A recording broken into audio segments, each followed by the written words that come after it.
आक्षेपार्ह पोस्ट करणाऱ्या तरुणांना एसपीचे भावनिक आवाहन. कायदा व सुव्यवस्था बिघडवणाऱ्यांवर कारवाई करण्याचाही दिला इशारा.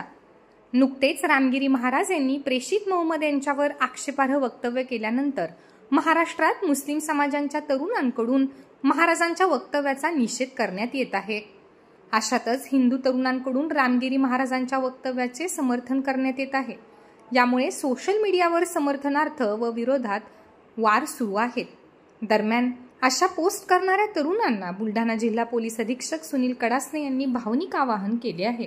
सोबतच कायदा व सुव्यवस्था बिघडवणारी पोस्ट टाकणाऱ्यांवर कायदेशीर कारवाई करण्याचा इशाराही देण्यात आला आहे.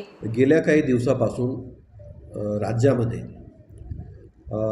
रामगिरी महाराजांनी एक वक्तव्य केलं. त्याच्यावरून मुस्लिम समाजच्या भावना दुखावल्या गेल्या म्हणून ठिकठिकाणी मोर्चे सुरू झाले आणि रामगिरी महाराजांच्या समर्थनार्थ हिंदू समाजाचे देखील मोर्चे किंवा निवेदनं या भूमिकेमध्ये दोन्ही समाज आलेले आहेत. हा महाराष्ट्र आहे, हा ही संतांची भूमी आहे. मला वाटतं संतांवरून भांडणं करण्यापेक्षा संतांचे विचार घेऊन आपण जर चाललो तर तरुणांना निश्चित त्याच्यातून मार्गदर्शन मिळेल.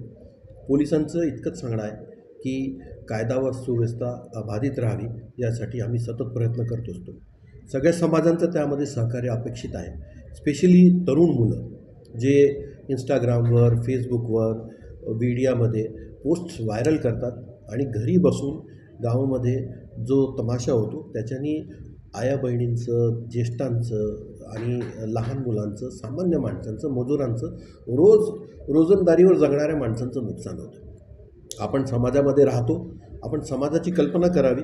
समाज आहे म्हणून आपण आहोत, म्हणून आपण त्या समाजाला आपल्याकडून कुठलाही त्रास होणार नाही अशा दृष्टीने वागावं. कुठलेही आक्षेपार्ह पोस्ट टाकू नये आणि बंद असेल, इंस्टाग्रामच्या पोस्ट असतील, मोर्चे असतील, या गोष्टींना बंदी आहे. बंदी in the sense police judgement घेऊन त्याला परवानगी द्यायची की नाही ते ठरवतील.